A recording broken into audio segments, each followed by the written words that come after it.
En son aldığın iltifat hayatını neden düşündüğünden daha fazla etkiliyor?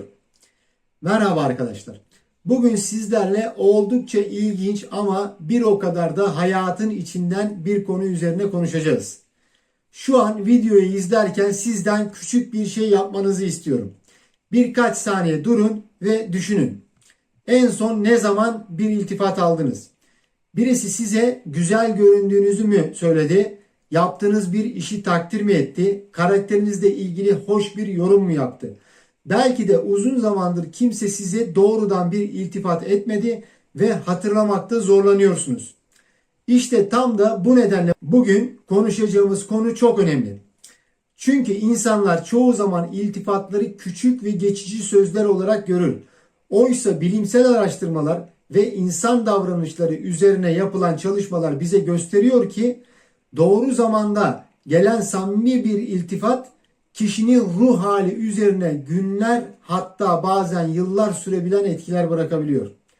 3 Haziran 2026 tarihi itibariyle psikoloji alanında yayımlanan birçok çalışma sosyal onaylanmanın ve takdir edilmenin insan beyninde güçlü bir ödül mekanizmasını harekete geçirdiğini ortaya koyuyor. Yani bir iltifat sadece kulağa hoş gelen birkaç kelimeden ibaret değil. Aynı zamanda beynimizin algıladığı bir değer görme ve kabul etme sinyali. Şimdi tekrar başa dönelim. En son aldığınız iltifatı düşünün. Muhtemelen sadece söylenen cümleyi değil, o anki ortamı da hatırlıyorsunuzdur. Kim söylemişti? Nerede bulunuyordunuz? Kendinizi nasıl hissetmiştiniz? İnsan zihni ilginç çalışır. Her gün duyduğumuz yüzlerce sıradan cümleyi unuturuz.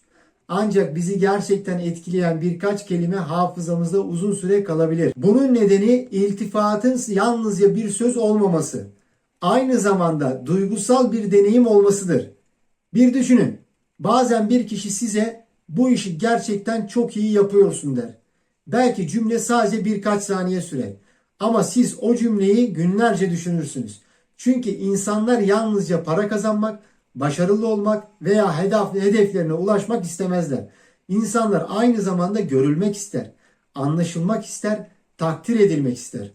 Ve iltifatlar çoğu zaman bu ihtiyacın karşılandığı anlardan biridir. İlginç olan şu ki birçok insan iltifat almaktan hoşlandığı halde iltifat etmeyi ihmal ediyor. Çevrenize bakın. Bir arkadaşınızın başarısını fark ediyorsunuz ama söylemiyorsunuz. Bir çalışma arkadaşınızın emeğini görüyorsunuz ama dile getirmiyorsunuz. Bir aile üyesinin fedakarlığını biliyorsunuz ama teşekkür etmeyi erteliyorsunuz. Sonra da insanların neden giderek daha yalnız ve değersiz hissettiğini merak ediyoruz. Oysa bazen bir insanın bütün gününü değiştirecek şey yalnızca birkaç samimi kelime olabiliyor. Burada önemli bir ayrıntı var. Her iltifat aynı etkiye sahip değildir. İnsanlar genellikle dış görünüşle ilgili iltifatlar vermeye alışkındır. Elbisen çok güzel, saçın çok güzel olmuş, elinize çok yakışmış. Bunlar elbette güzel sözlerdir. Ancak uzmanlar karaktere ve emeğe yönelik iltifatların daha kalıcı etkiler bıraktığını söylüyor. Mesela birine şunu söylediğinizi düşünün. Sen gerçekten güvenilir bir insansın. Ya da zor zamanlarda bile sakin kalabilmene hayranım. Veya bu başarıyı gerçekten hak ettin çünkü çok emek verdin. Bu tür iltifatlar kişinin kimliğiyle ilişkilidir. Bu nedenle daha derin bir etki oluşturulur.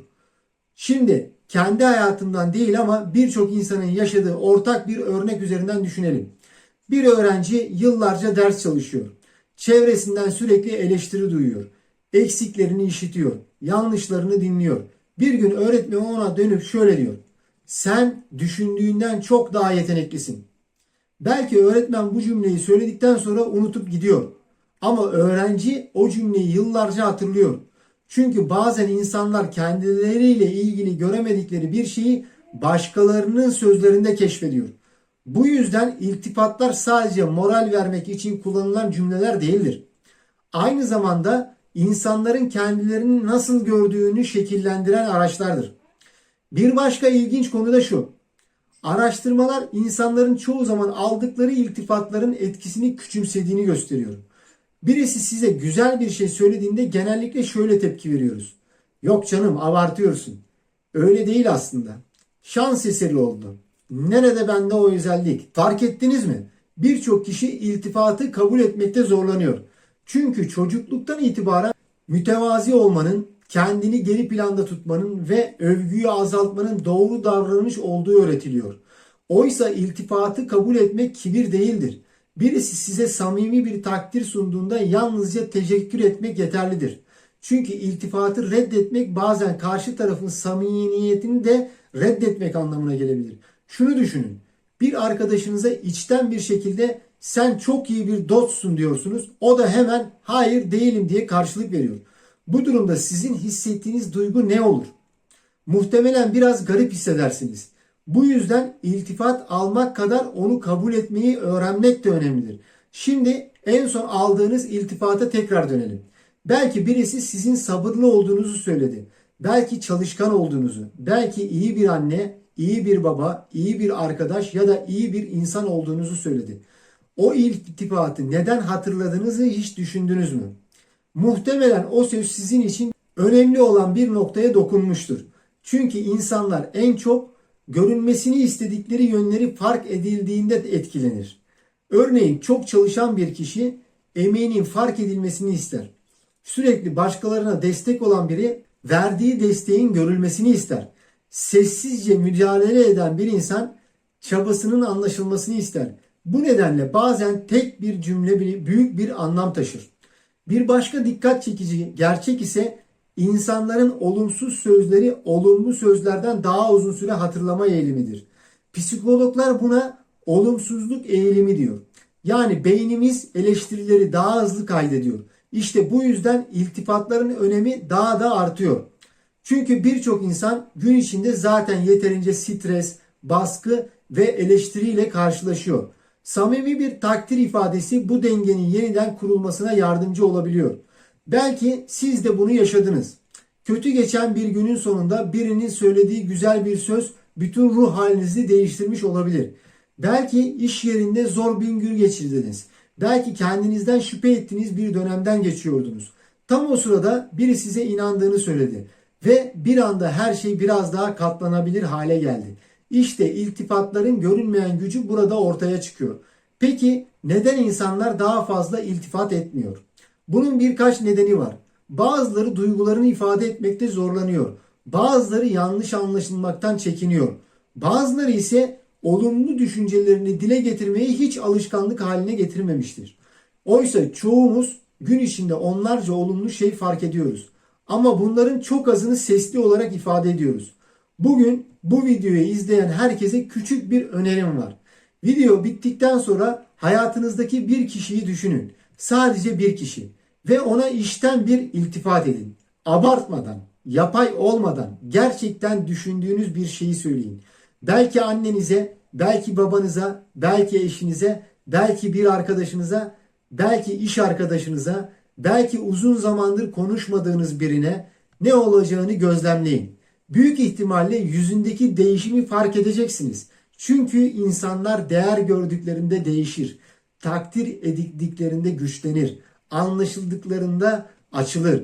Ve bu bazen düşündüğümüzden çok daha büyük sonuçlar doğurur. Şunu da unutmamak gerekiyor. En değerli iltifatlar her zaman en etkileyici kelimelerle kurulanlar değildir. En değerli olanlar en samimi olanlardır. Bazen sadece şu cümle yeterlidir. İyi ki varsın. Bazen seninle gurur duyuyorum. Bazen bunu gerçekten çok iyi yaptın. Bazen de sen olmasaydın bunu başaramazdım.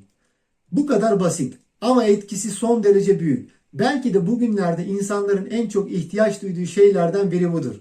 Daha fazla dikkat, daha fazla takdir, daha fazla samimiyet, daha fazla insanlık, teknolojinin geliştiği, iletişim araçlarının çoğaldığı bir dönemde yaşıyoruz.